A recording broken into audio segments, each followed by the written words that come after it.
Olá, boa noite a todos, tudo bem? Beleza. Mais uma noite de estudos, né? Para a gente, como disse o George, refletir bastante e, se Deus quiser, sair daqui com umas percepções, né? Para levar para a vida prática. E o nosso tema, ele vem de um salmo. Um salmo que está lá, né? No livro dos Salmos. É o Salmo 37. É o 5º versículo do Salmo 37. E ele diz assim, literalmente: entrega o teu caminho ao Senhor, confia nele e ele tudo fará. Eu vou contar uma historiazinha bem rápida para dizer como eu entrei em contato com esse salmo. Seria óbvio dizer que eu abri, né, os textos sagrados, a Bíblia, e li o salmo e ele me tocou de alguma forma, mas no meu caso não foi assim. Eu moro no Rio, né, não sei se todo mundo sabe, e houve uma época que eu estava morando em Laranjeiras, um bairro que eu gosto muito, minha família toda gosta muito. E era um apartamento legal, era um apartamento bonito, amplo, arejado. É engraçado, mas vou falar. Tinha uma janela assim enorme e vista para o verde, tudo que eu gosto, né? E a qualidade de vida ali era nota 10. Mas chegou um tempo assim de vacas magras, de aperto financeiro, e a gente teve que mudar para Realengo. Não sei quem conhece o Rio de Janeiro e tal, não sabe da distância, mas é longe, é bem longe. Alguém aqui conhece essa distância? Ah, que bom, muita gente sabe do que se trata então, né? Laranjeiras, Realengo. E fui morar num apartamento bem pequenininho, acho que 50 metros quadrados no máximo. As portas do armário estavam meio caindo assim, e uma coisa, nenhum drama. Isso foi uma realidade que a gente viveu. Uma coisa que eu lembro é que a pia do banheiro era tão pequenininha que quando eu escovava o dente caía fora, assim, tinha que equilibrar para cair na pia. Não estou traumatizando não, essa foi a nossa realidade e isso incomodou, né? Porque eu acho que todo mundo valoriza qualidade de vida. Não estou falando de luxo, estou falando de qualidade de vida. E fazer o quê? Já nessa época, isso deve ter uns 10 anos, eu já tinha, né, alguns conceitos importantes na cabeça, tanto da doutrina espírita quanto da forma de viver a vida com uma compreensão mais ampla.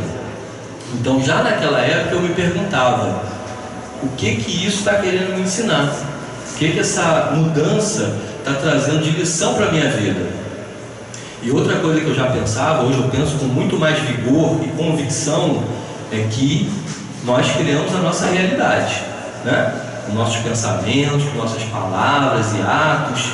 E aí, naquela batida de acordar 4h20 da manhã, tá aí a minha esposa que não me deixa mentir, para a gente poder sair de casa às 5 horas da manhã e não ficar 2 horas no trânsito. Porque se saísse às 6, 6h30, a perder de vista. Não tinha nem como fazer previsões. E aí a gente saiu às 5 horas da manhã, chegávamos até muito cedo, né? Ela para trabalhar, ficava lá fazendo hora, ia dar uma dormidinha na sala de reunião, eu ia fazer hora lá no aterro do Flamengo, beleza, isso foi a nossa vida. E eu aprendi, eu tomei conhecimento de que eu tinha uma doença psicológica que estava sendo curada nesse processo. E a doença psicológica que eu tinha, muita gente tem. Eu vejo muitos jovens tendo essa doença. Ela se chama preguiça. A preguiça, ela é uma doença psicológica. E ela é das mais graves, porque ela tira o seu ímpeto de buscar as coisas que são mais importantes. Você acaba ficando buscando uma palavrinha que é muito positiva, mas ela pode vir junto com essa energia da preguiça e te puxar para baixo, literalmente, que é o conforto ou zona de conforto. E aí, acordando 4h20 da manhã, tendo que sair às 5, Avenida Brasil para lá e para cá todo dia, é claro que a minha preguiça estava sendo curada por essa necessidade, por essa dificuldade. E hoje em dia eu tenho usado muito essa frase: as nossas necessidades de aprendizado criam a nossa realidade. Tenho falado com os meus filhos, tenho falado com os meus clientes e procuro aprofundar um pouquinho. Nem é tanto o nosso objetivo hoje, mas só um pouquinho a mais. Se eu tenho uma necessidade de aprendizado aqui dentro, o DNA divino, como eu gosto de chamar, ele começa a atuar para que eu crie uma realidade, normalmente adversa, para que aquele meu aprendizado se faça presente.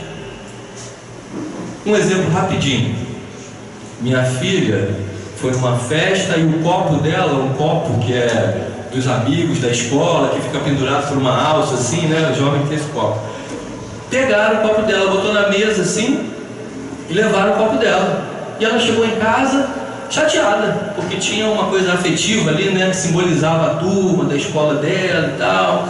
E ela, já com algum conhecimento que me deixou feliz: pô, pai, não estou entendendo, porque eu nunca peguei nada de ninguém. Como é que pegaram meu copo? Já estava na pergunta dela implícito que ela estava fazendo uma análise de causa e efeito. Se pegaram meu copo é porque eu devo ter feito alguma coisa para isso acontecer, não é? Eu falei: você tem toda a razão, filho, mas a lei de causa e efeito, ela não é assim tão... uma mosquinha aqui. Ela não é tão simplesmente reduzida a isso. Eu fiz algo e vai acontecer algo exatamente na proporção inversa do que eu fiz. Não. E aí eu expliquei para ela assim: o que está te doendo? Ué, pai, levaram meu copo, uma coisa que é importante para mim, porque simbolizava tal, não sei o que, a turma. Falei: sabe como é que é o nome disso, filha? Apego. Então ela meio que balançou a cabeça assim, concordou. Apego a uma coisa material, que por mais que tenha uma representação para você, se está incomodando muito, isso se chama apego. E apego é bom? Ela disse: não. Então você, de uma forma inconsciente até, DNAzinho divino lá agiu para que o seu copo fosse embora. Indiretamente você criou essa realidade. Para quê? Para que você pudesse treinar o seu desapego. Aí ela concordou, não ficou feliz, claro, né? Porque ainda estava naquele incômodozinho. Mas, voltando aqui para a nossa conversa, nosso estudo, as nossas necessidades de aprendizado criam realidade. Eu tinha necessidade de aprender o quê? Superar a preguiça. Tanto é que, se eu for falar assim de forma bem prática, eu lembro que na época em Laranjeiras eu ia almoçar em casa, porque era perto do trabalho, e muitas vezes ia dar aquela dormidinha depois do trabalho. E se eu não tivesse cliente assim próximo, era uma dormidona. E eu ficava lá naquele deleite e tal, achando o máximo, né? Curtia aquilo. Para falar a verdade, eu já estava até intuindo que aquilo não era muito bom, e eu estava querendo fazer uma mudança, mas era difícil. Eu falava assim: vou dormir meia horinha. Quando eu via, eu dormia 1h30 depois do almoço.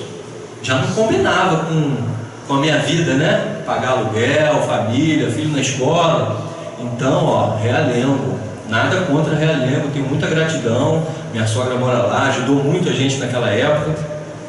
Mas tudo isso para dizer que nesses meus trajetos diários de Avenida Brasil, tanto para ir quanto para voltar, tem uma fábrica lá, acho que é uma fábrica, na altura de Guadalupe, se eu não me engano, que tinha um texto escrito gigantesco, e que eu olhava para aquele texto todo santo dia. E adivinha o que estava escrito nesse texto? Entrega o teu caminho ao Senhor, confia nele, e Ele tudo fará. E olha quem está ali. E aí, Rubi, tudo beleza? Tão pequenininha, não dá nem para ver. Minha sobrinha. E aí, além do aprendizado, da cura da preguiça, aquele versículo do Salmo entrou. Lógico, né? Todo santo dia você olhando alguma coisa, e num dado momento eu comecei a pensar assim: eu não refleti muito sobre esse tema. Eu vou refletir um pouco mais.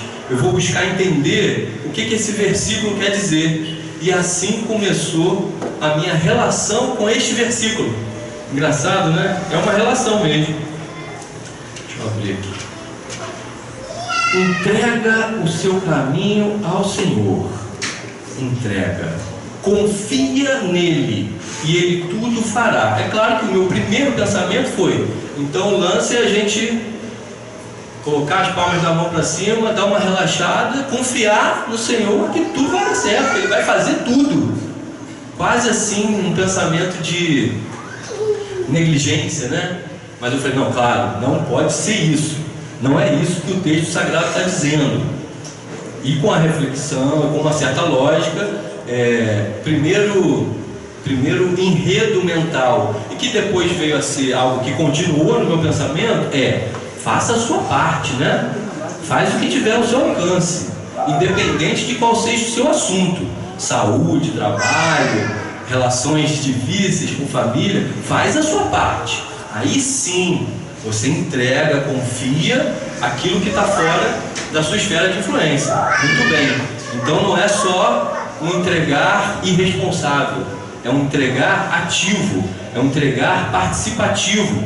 E o segundo pensamento que me ocorreu, muito óbvio também, está falando de fé, está falando de confiança.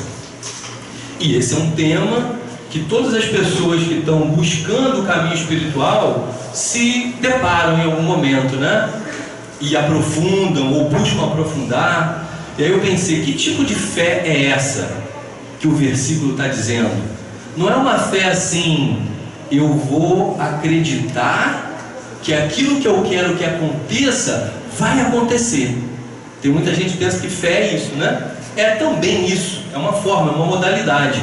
Mas essa fé que estava sendo narrada ali no versículo é da entrega. É de você realmente conseguir colocar, vou falar aqui metaforicamente, como é comum a gente falar, colocar nas mãos de Deus principalmente as suas preocupações, principalmente as suas aflições. E eu tenho certeza que muitos de nós aqui, não todos, mas muitos de nós temos preocupações e temos aflições nas mais variadas ordens. E aí a minha pergunta é para vocês, para mim: será que estamos fazendo essa entrega? Será que estamos de verdade colocando nas mãos de Deus aquilo que está fora do nosso controle? É fácil saber se a gente está fazendo essa entrega. É molinho. Quer ver o teste? Deixa eu dar um olhinho.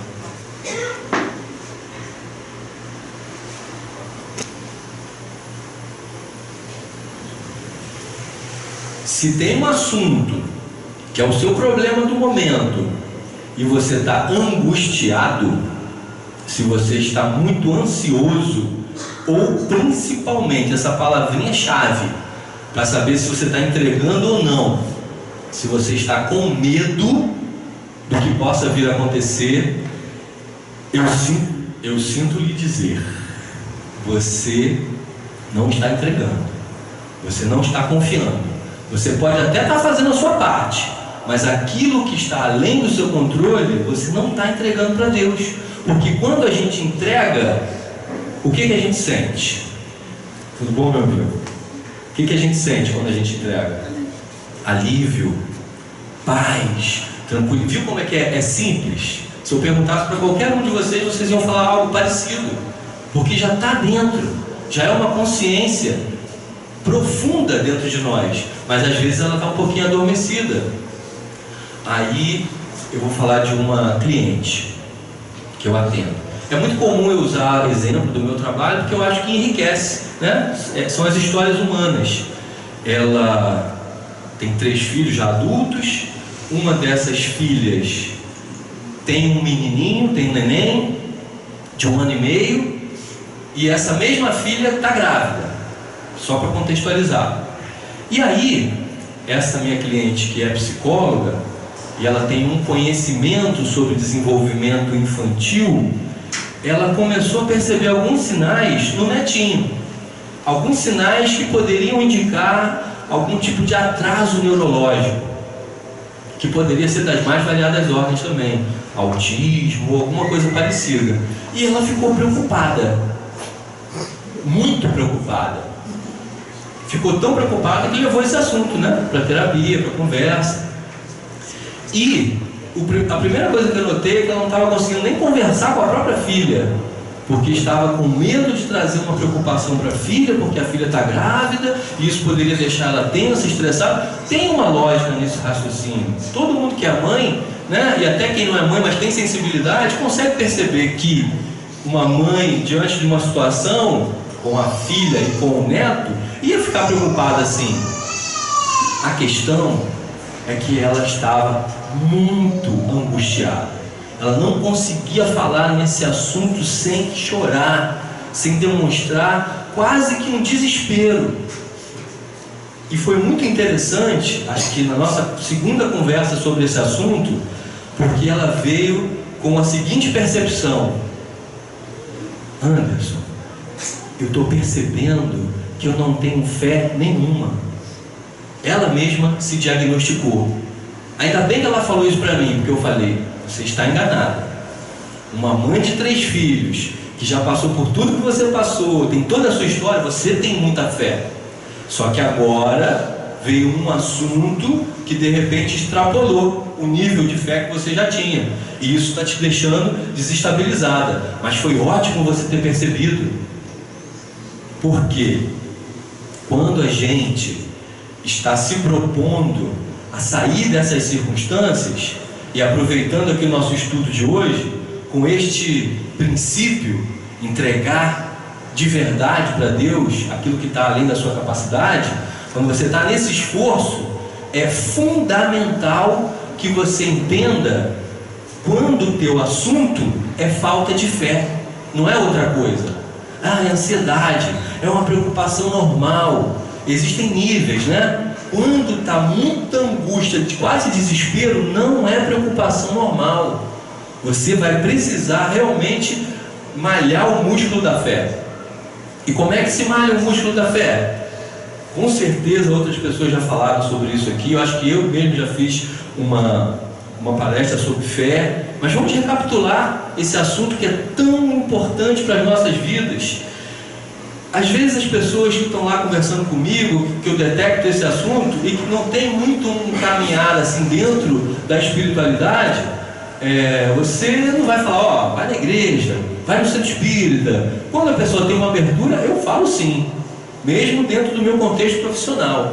Graças a Deus hoje existe uma linha de pensamento na própria psicologia, chamada psicologia transpessoal. Nossa, isso foi uma grande abertura, porque abre o entendimento do ser humano além da mente, do corpo, além do físico, além da matéria. Então essa linha da psicologia já vê o ser humano como um ser espiritual.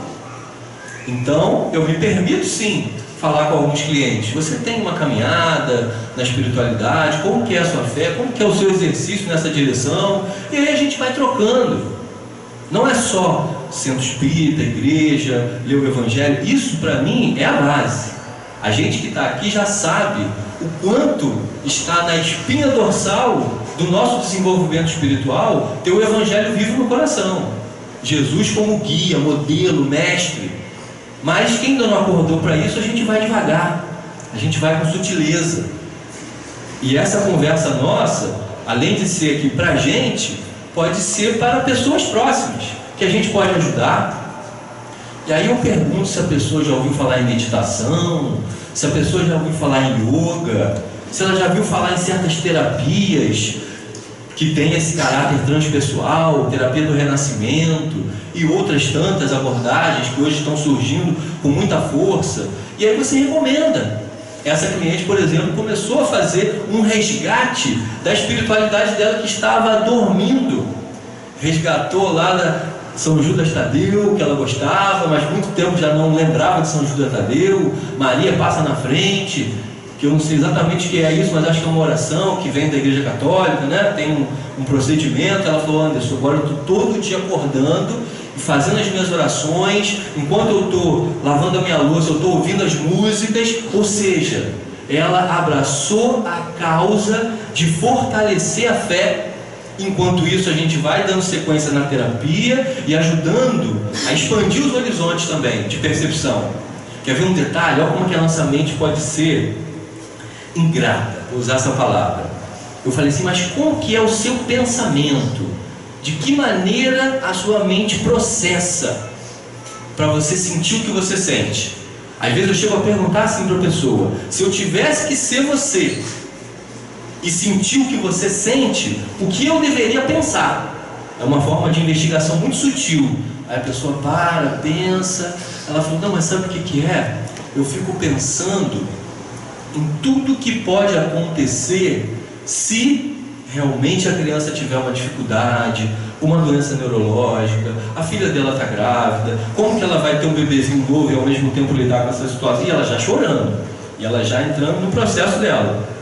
Nenhuma crítica, estava ali levantando a informação de como a mente dela funciona. E quer saber? A nossa mente muitas vezes faz isso. Muitas vezes a gente vai para o futuro, no pior cenário, e já sofre aquilo agora por antecipação. Isso atrapalha a nossa fé. Isso atrapalha a gente fazer a nossa entrega para Deus em relação àquilo que está fora da nossa esfera de influência, está fora do nosso controle. Mas ela está subindo o degrau, já está bem mais tranquila, conseguiu conversar com a filha, já deu um encaminhamento para a situação e ela está realmente melhor. E isso é um motivo de muita alegria, né? Você vê a pessoa saindo de um estado muito angustiante e saindo disso de verdade. Teria outros exemplos para dar, vou dar um bem rapidinho, que é de uma outra pessoa que estava angustiada com a questão financeira. Ah, mas isso é bobeira. Não. Para algumas pessoas a questão financeira é algo que desestabiliza muito, porque tem a ver com o valor segurança. E aí, se eu não pagar minhas dívidas, e aí se eu não conseguir proporcionar para os meus filhos aquilo que eles estão acostumados, em termos de escola, em termos de alguma outra coisa, aí a pessoa vai entrando num estado de nervos, de dificuldade. E aí conversamos, eu detectei, né, já com aquele olhar clínico, sondei se eu poderia falar ou não, percebi que podia, e eu falei, olha, esse assunto a gente vai trabalhar, mas é importante que você saiba qual é o diagnóstico. A pessoa assim, leva um susto, né, quando você fala a palavra diagnóstico. Isso é falta de fé para este assunto. Não, mas eu tenho muita fé. Eu sei que você tem muita fé. Se você dissesse que não, eu me diria, você tem muita fé, mas nesse assunto está faltando. Precisa subir degraus, precisa fortalecer esse músculo. E essa pessoa, justamente por ter muita fé em outros assuntos, às vezes até em assuntos mais considerados complexos, não estava conseguindo enxergar a falta de fé ali. E aí demorou um pouquinho mais para sair dessa situação. E usei o mesmo teste que eu falei aqui com vocês. Como é que a gente sabe que é falta de fé? Qual é o sentimento que mais demarca que você está bambeando na sua fé? Qual é o sentimento que eu falei aqui hoje? Medo. Medo. Se o medo está tomando conta do seu coração, se o medo está tomando conta da sua mente e te dificultando até para dormir, às vezes a pessoa vai dormir na base do remédio, é porque esse músculo precisa ser desenvolvido. Aí eu conversei direitinho com ela entendeu, e aí começou a fazer a busca.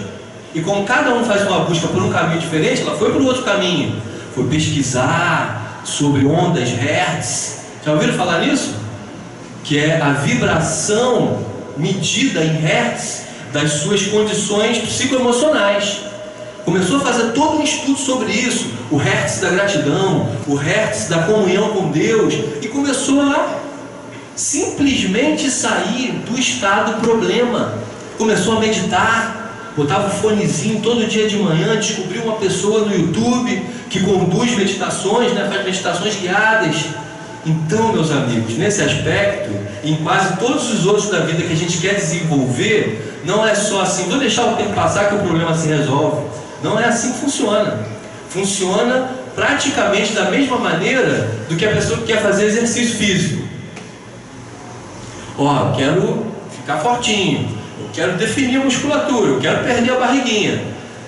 Deixa passar aí o tempo que daqui a pouco está tudo certo, né? Seria uma piada se a gente falasse isso. Precisa ir na academia, precisa fazer uma atividade física, precisa controlar um pouquinho a alimentação, precisa do esforço. Por isso que eu falei que a preguiça é uma doença grave. Quem está navegando no mar da preguiça tem uma certa ojeriza ao esforço.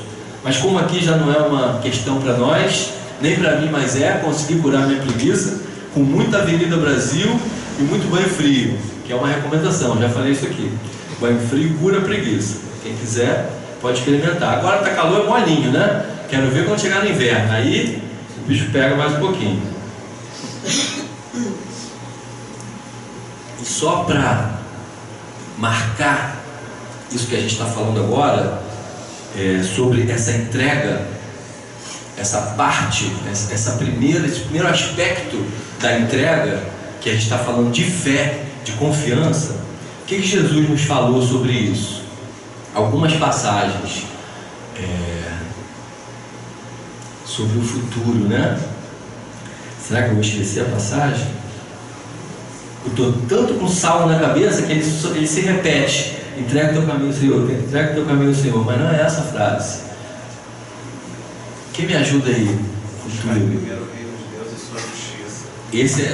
Perfeito. Esse aí é o meu lema de vida. Mas ainda não é essa, porque eu não ajudei. Vou ajudar mais um pouquinho. É quando ele fala: deixar o futuro cuidar de si mesmo. Não tem essa parte? Lembrou, né? Tá fazendo a pesquisa ali o Gert. Vamos esperar o Gert Google. Não vos inquieteis com o dia de amanhã. Graças a Deus, obrigado, Senhor. Lembrei. Porque o dia de amanhã cuidará de si mesmo. Não vos inquieteis com o dia de amanhã, porque o dia de amanhã cuidará de si mesmo. A nossa mente tem uma tendência séria. É um exercício, é um trabalho interno de você fazer o que você pode fazer aqui e agora. Analisou? É isso que eu posso fazer? Às vezes eu vejo pais preocupadíssimos, mortificados com a questão dos filhos. Natural, até certo ponto. Porque se você está realmente trabalhando com seriedade nesse assunto da fé, você vai ver o que você pode fazer. E você vai entregar aquela parte que não te pertence. E nós que somos espíritas sabemos, tem questões que não vão se resolver nem nessa vida. Tem situações que nossos filhos vão precisar passar e a gente vai estar ali fazendo o trabalho principal de dizer para eles assim: ó, estou aqui, eu te oriento, vai por ali, vai por aqui, mas às vezes o filho não quer ir. Eu sei que isso é um assunto delicado. E a gente faz tudo que está ao nosso alcance. Procura terapia, procura ajuda, se informa, investiga, faz sim o que está ao teu alcance. Mas tem uma parte do processo que é na entrega. Eu citei, né, a fala de Jesus. Tem uma outra que também é muito importante, que ele também menciona o futuro, quando ele menciona da providência divina. Olhai as aves no céu. Elas não plantam, elas não colhem, elas não amontoam em celeiros, mas Deus, o Pai que está lá no céu, vê e provê a ave. Se Ele faz isso com um simples passarinho, que dirá Ele vai fazer com você? Não foram essas exatas palavras, mas foi isso que Jesus quis dizer. Olhai os lírios do campo, com toda a sua beleza. Nem Salomão, no auge do seu esplendor, se vestiu como um deles. Jesus estava enfatizando sobre a capacidade de Deus prover as nossas necessidades. Eu deitado na rede esperando cair do céu? Não. Eu fazendo a minha parte, vivendo um dia de cada vez.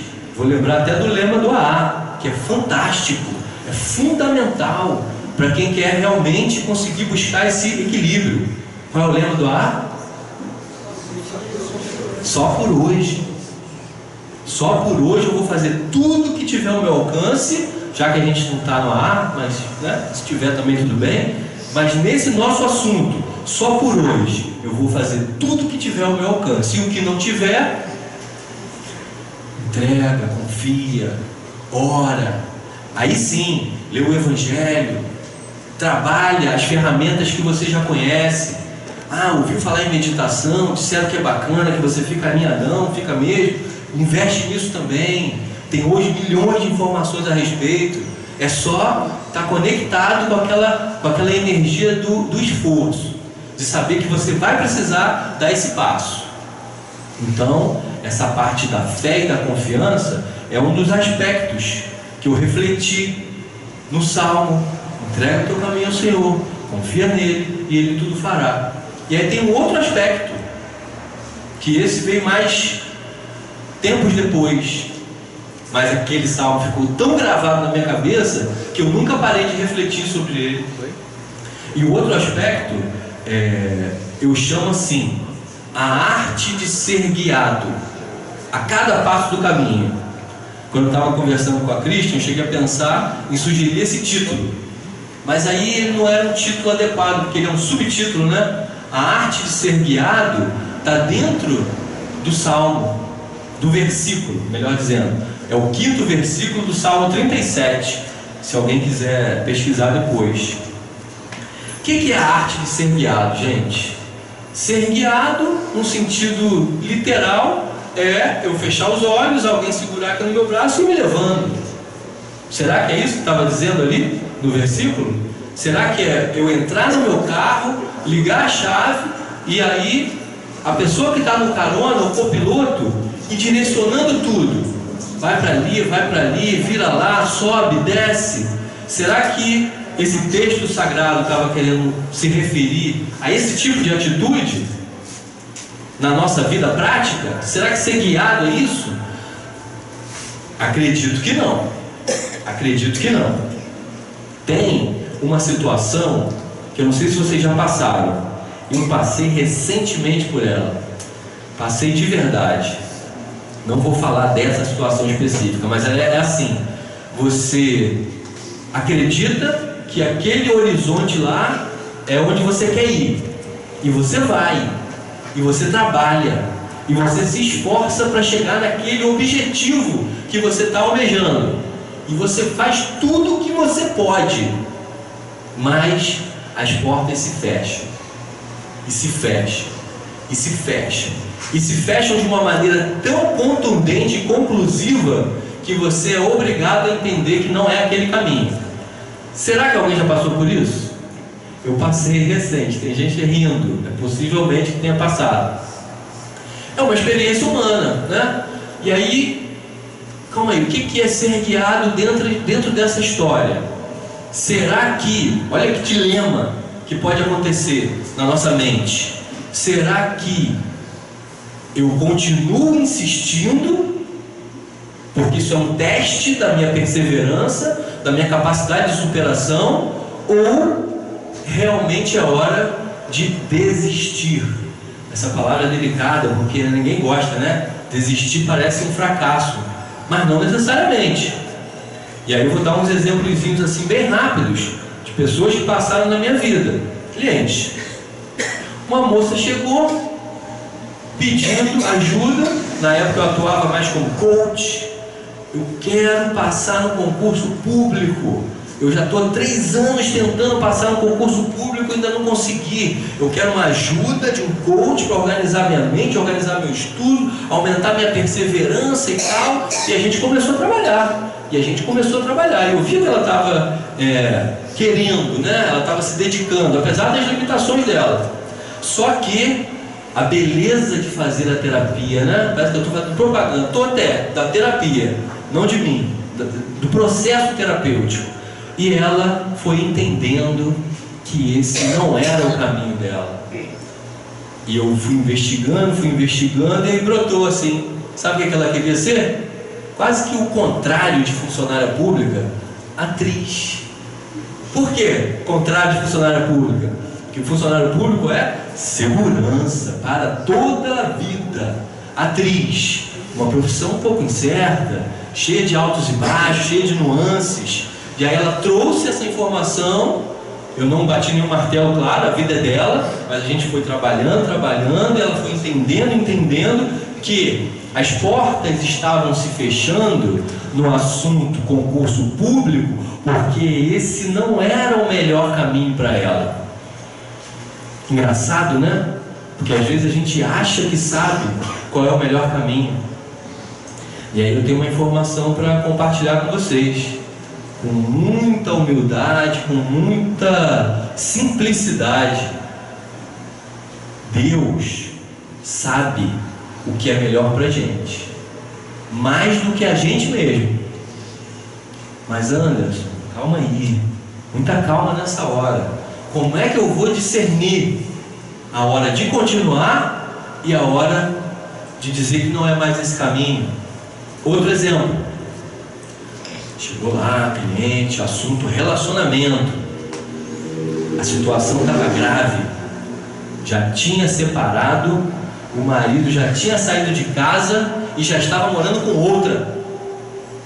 Mas o que ela veio procurar? Paz e entendimento, para de alguma forma conseguir seguir a vida dela. Só que a gente foi descobrindo que ela ainda gostava dele, que ela ainda acreditava de alguma maneira que essa relação poderia voltar a acontecer. Não é difícil isso? Está parecendo um pouco novela, né? Essa história, mas é real. E aí eu fui ouvindo, a gente foi trabalhando, fui entendendo a coerência do que ela estava pensando. Um belo dia eu fiz a sugestão, né? Fui até ousado. Será que ele viria aqui? Ela falou, não sei. Aí eu usei uma estratégia, uma coisa assim meio maquiavélica. Quando o marido não está querendo vir, ou no caso o ex-marido, eu vou revelar agora, né? Vou falar aqui o meu segredo. Eu falo assim, fala para ele que eu estou chamando ele aqui porque eu preciso da percepção dele para eu te ajudar melhor. Sacaram? Aí o cara vem grandão. Eu vou lá porque ela precisa da minha ajuda. Eu vou ser aquele que vai falar toda a verdade que o terapeuta não sabe sobre ela, para que ele possa ajudá-la. E aí ele caiu na minha armadilha. Confessei uma coisa que eu achei que eu nunca fosse confessar. E aí é claro que não é uma armadilha de verdade, a minha intenção é a melhor do mundo, querendo ajudar essas pessoas. E pasmem, não sei se vocês vão pasmar, mas eu pasmei. Eu vi que tinha realmente chance dessa relação, quem sabe, acontecer. 2 filhos, uma longa história de relacionamento. E aí veio a essência do problema do casal, que eles nunca tinham tratado em terapia. Simplesmente foi desgastando. Uma hora dá aquela sensação de que eu não amo mais e separa. Mas tinham outras informações debaixo dessa história, dessa colcha de retalhos, que é a nossa vida, que é a nossa vida de relação. E hoje eles estão juntos, estão felizes. Pode parecer que é realmente propaganda, mas não é. Eu estou realmente dizendo que se você vai aprendendo a ser guiado no processo, não por um terapeuta, mas pelo seu Deus interior. Olha esse livro que eu estou lendo aqui. Entrega ao Deus interior. Nem é um livro espírita, é um livro espiritualista, de uma moça que, através do mentor espiritual dela, proferiu 258 palestras durante 22 anos e se transformou numa abordagem terapêutica chamada Patchwork. E esse livro fala sobre a entrega do Deus interior. O título já é profundo, sugestivo, me atraiu na hora. Deus está dentro. Como o Guedes falou, busca primeiro o reino de Deus e as outras coisas vos serão acrescentadas. E aí os discípulos disseram, mas mestre, eu já falei isso várias vezes, mestre, aonde está o reino de Deus? Está dentro. Se você se dedicar, se você se esforçar um pouco para fazer essa sintonia, essa ligação que é fina com Deus que habita dentro de você, você vai sentir a graça e a plenitude do que é ser guiado. Outra coisa que eu vou confessar aqui para vocês.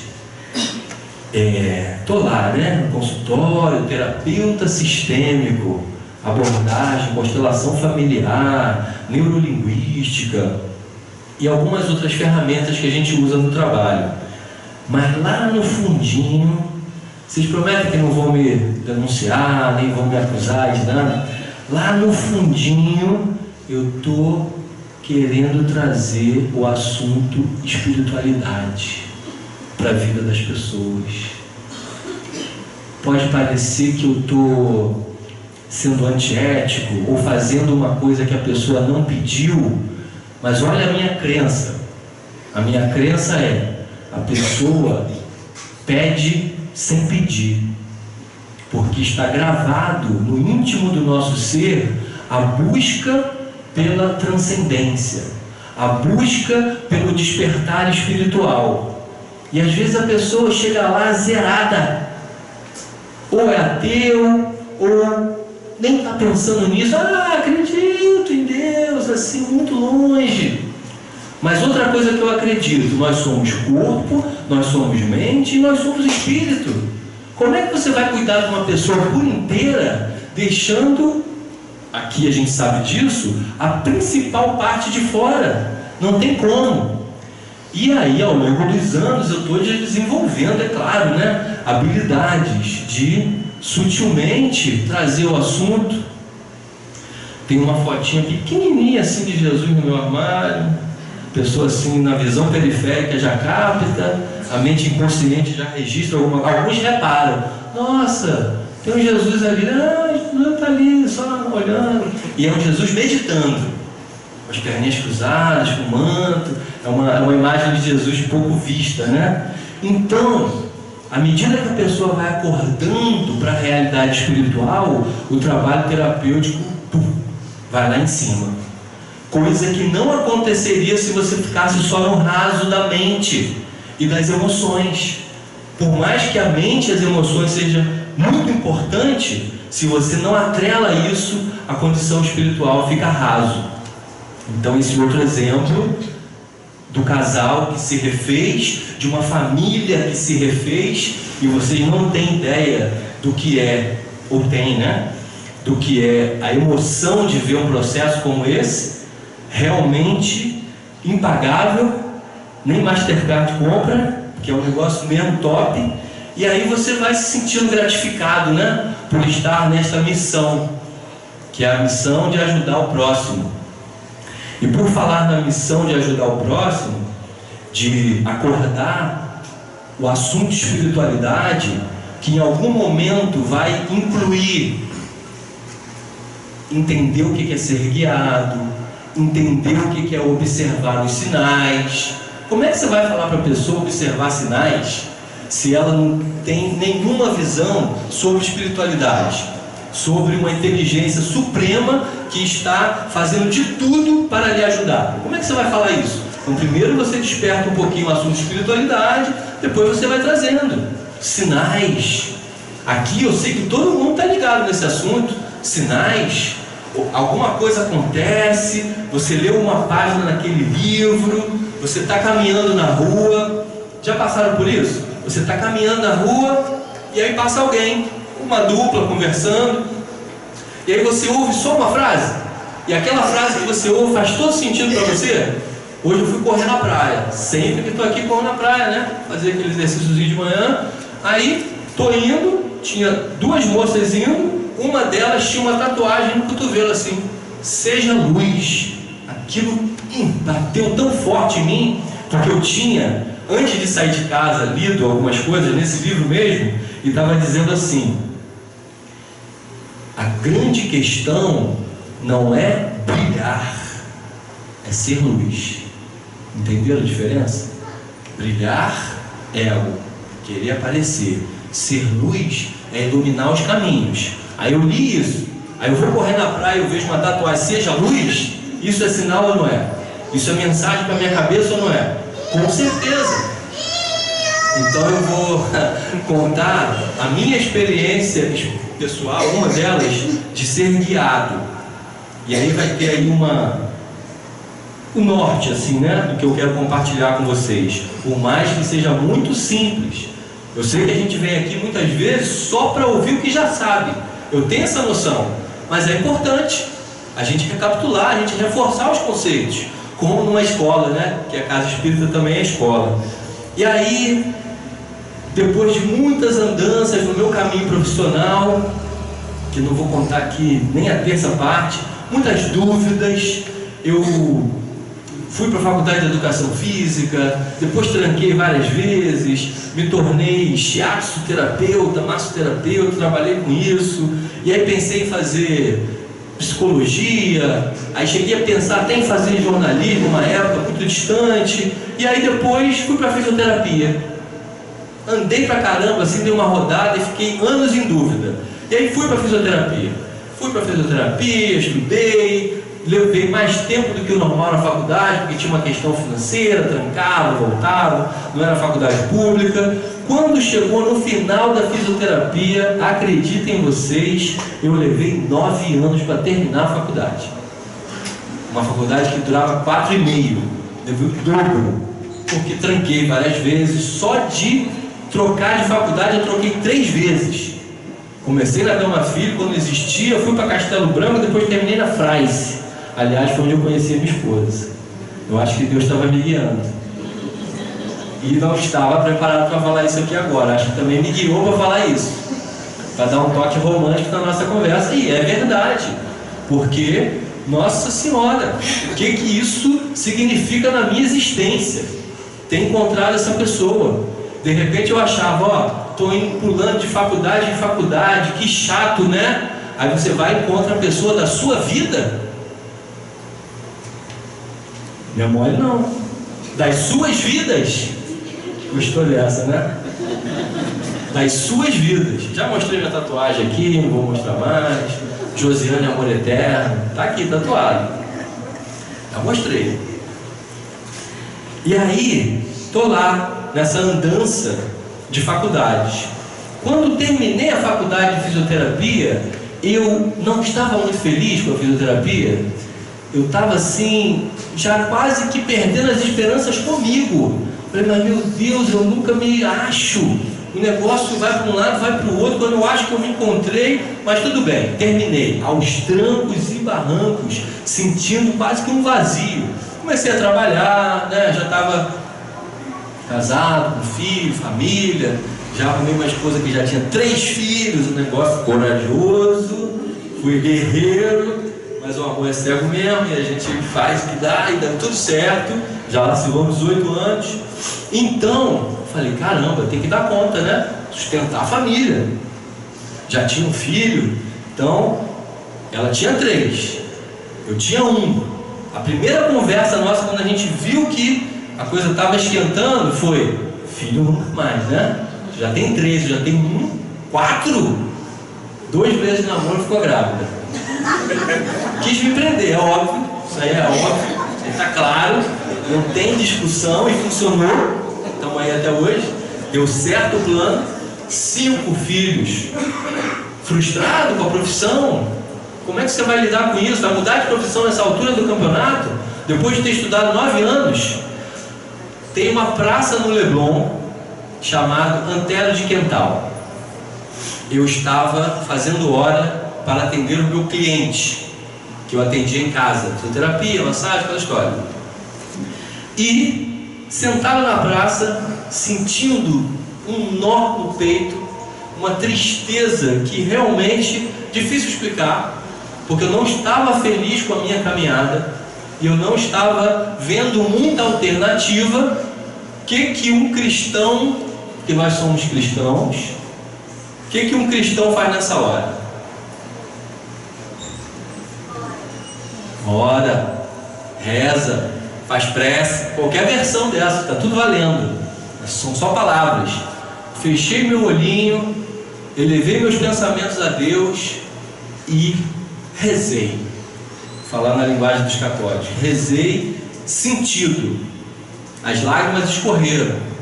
Eu lembro algumas palavras: Deus, por favor, me mostra o caminho, mas eu sei que eu estou meio cego, então me mostra de um jeito que eu possa enxergar. Porque não adianta pedir e aparecer o sinal e eu não conseguir enxergar. Mas Deus sabe das minhas limitações. Então pedir é uma coisa muito importante.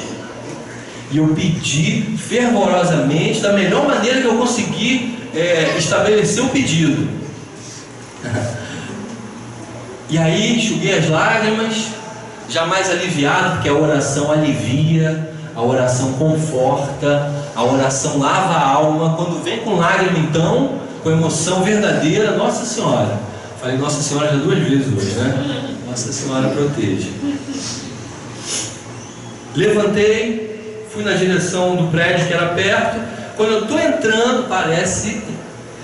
entrando, uma mulher com óculos desse tamanho, com o cabelo amarrado no coque, e ela fala assim para mim: oi Anderson, tudo bem? Sabe aquela vergonha de você não conhecer a pessoa que te chama pelo nome? Oi, tudo bem? Como é que você tá? Beijinho. E aí, tal? Troquei meia dúzia de palavras com aquele pensamento fixo: eu tenho que saber quem é essa mulher, eu tenho que saber quem é essa pessoa que está falando comigo, constrangido. Aí ela falou: o curso que a gente tinha conversado vai ser daqui a 2 meses, 1 mês e meio, mas pode ficar tranquilo que eu vou te ligar, vou mandar a mensagem para você. Aí eu falei: tá bom. Aí eu captei vagamente, lembrei: sabe quem era essa mulher? Há 2 meses atrás, já insatisfeito com o meu caminho profissional, estava procurando coisas, eu fui assistir uma palestra de programação neurolinguística. Adorei a palestra, foi muito legal. Quem deu a palestra? Essa mulher. Tinham poucas pessoas, umas 20, 25 pessoas. No final eu troquei uma ideiazinha com ela, conversei, ela conduziu um relaxamento, uma indução, achei ótimo. Mas sabe quando aquilo é muito bom, mas meio que apaga da sua memória? Ela falou que ia ter um curso realmente. Quando eu estou entrando na portaria do prédio, 2 meses depois a pessoa me encontra e me chama pelo nome. A palestrante lembrou o nome de quem estava assistindo. Eu achei muito impactante aquilo. Agora, quando eu botei o pé dentro da portaria do prédio, aí eu chorei.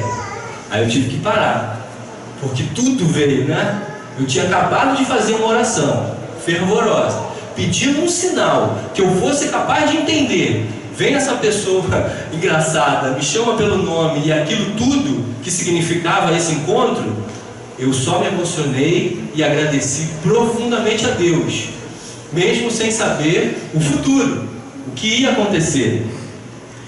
1 mês e meio depois eu estava inscrito nesse curso, eu fiz o primeiro nível de programação neurolinguística, que é o Practitioner, depois fiz o Master, fiz o Coach, fiz o Trainer, e hoje eu sou terapeuta sistêmico, graças à programação neurolinguística, que embasou o meu conhecimento para exercer com toda certeza absoluta aquilo que eu vim fazer nessa vida. Porque hoje eu estou realizado, feliz, cumprindo a minha missão.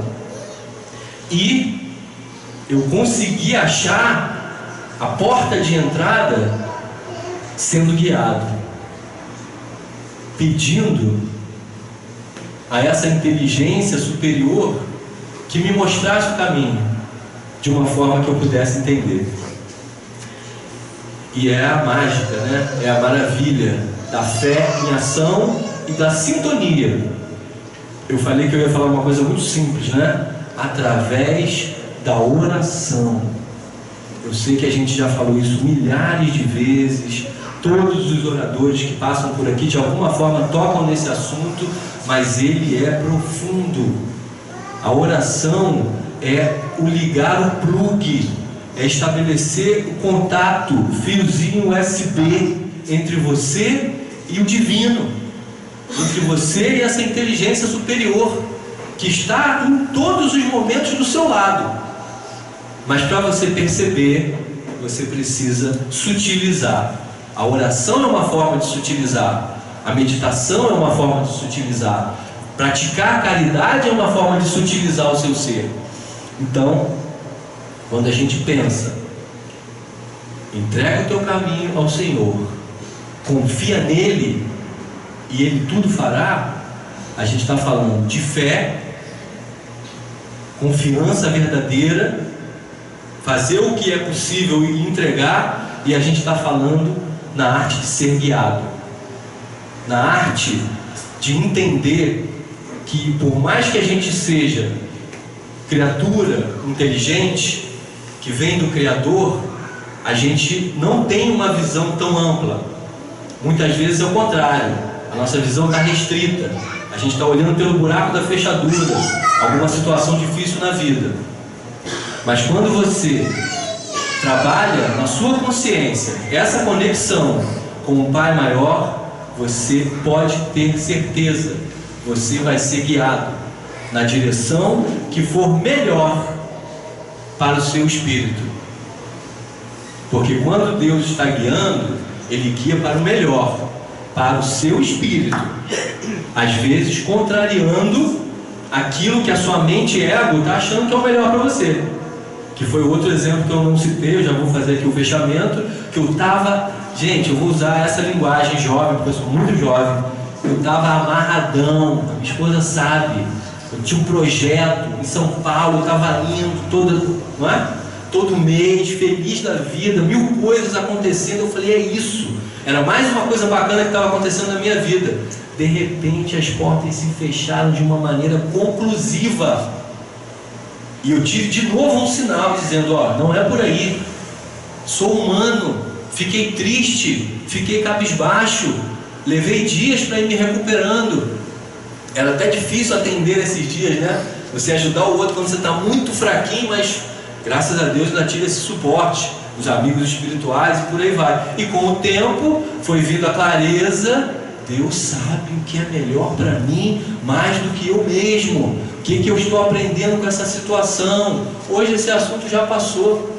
Eu já estou seguindo por uma outra linha, por um outro projeto que está me encantando da mesma forma. Que vou fazer de tudo, vou fazer toda a minha parte e entregar aquilo que tiver além. Porque Deus vê além.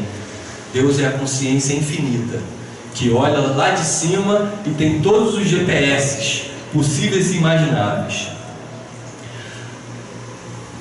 Será que eu consigo encerrar com uma historinha rápida? Cadê o Jorge? Para ele me dar autorização. É rápida. É uma historinha que fala sobre relacionamento com Deus. Minha esposa leu para mim no carro ontem, chorou e tudo lendo. Eu disse para ela que ia chamar ela aqui para ler. Ela falou, não, me chama não, que eu não vou chorar. Eu falei, até parece que eu não choro também, né? E aí, a historinha, não vou ler não, vou ver se eu lembro falando. É de um padre que um dia teve a feliz ideia, eu vou ficar durante o dia na igreja vendo as pessoas que entram, observando, vou me dedicar a observar esse movimento. E aí ele viu naquele dia um senhor, já senhorzinho, uma roupinha bem esfarrapada, maltrapilho, mas dava para ver que ele não era uma pessoa moradora de rua, era uma pessoa muito simples, muito pobre. Aí o senhorzinho chegou lá com uma marmita na mão, deixou a marmitinha do lado, ajoelhou em frente ao altar, ficou poucos minutos, se levantou, pegou a marmitinha e foi embora. Isso era por volta de meio-dia. No dia seguinte a mesma coisa, no outro a mesma coisa, na sequência dos dias a mesma coisa, e o padre ficou assim intrigado. Ele vem exatamente na mesma hora, fica tão pouquinho e vai embora. Quem será essa pessoa? Ficou intrigado, um quê assim de desconfiado.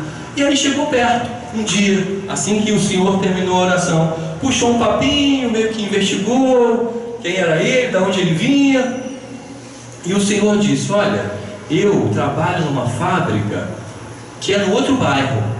Eu tenho só uma hora de almoço, então eu almoço rapidinho e o restante do tempo eu venho até aqui andando para fazer aqui a minha oração. E o padre, curioso, perguntou, sabendo que era uma oração rapidinho, mas como é que você ora? Como é que você reza? E aí o Senhor revelou a reza dele, que era assim: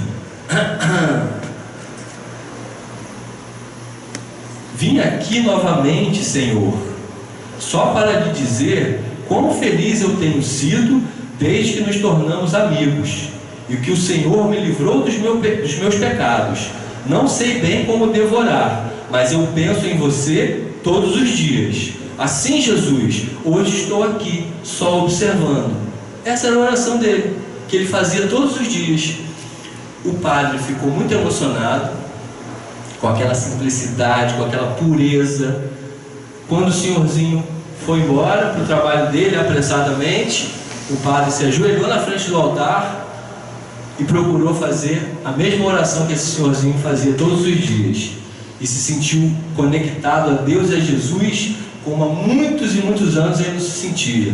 Se sentiu invadido, pela presença e pelo amor divino, que só vem com essa intensidade através da pureza e da simplicidade. Passaram-se os dias e o padre reparou que o senhorzinho não estava indo mais. Passou uma semana e o padre, que já tinha ficado conectado a ele, seu Jorge, chamava esse senhorzinho. Ele falou: eu vou lá na fábrica, que ele disse que trabalhava. Aí o padre foi na fábrica, se informou e descobriu que o seu Jorge estava adoentado, internado no hospital. E o padre foi fazer uma visita solícita, fraterna.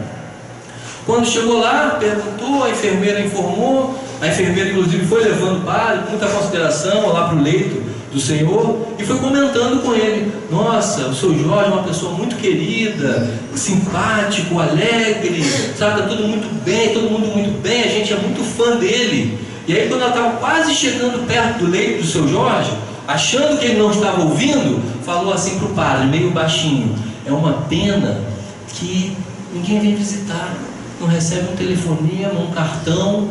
Eu acho que ele não tem ninguém que se importa com ele. E o seu Jorge ouviu. Vou chorar, estou sabendo.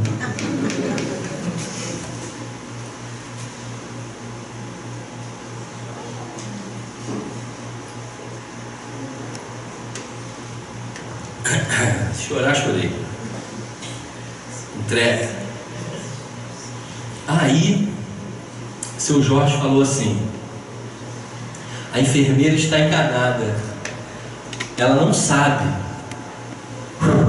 mas desde que estou aqui, sempre ao meio-dia, ele vem.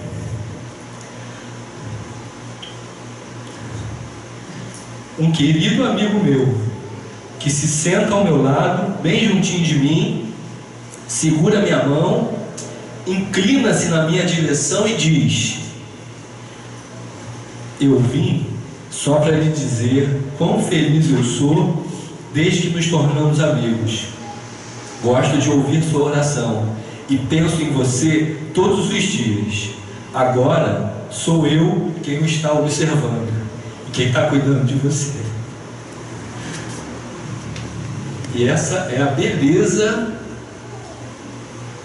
de um coração sincero que estabelece a relação com esse ser tão maravilhoso, nosso irmão mais velho, Jesus Cristo. Boa noite, até a próxima.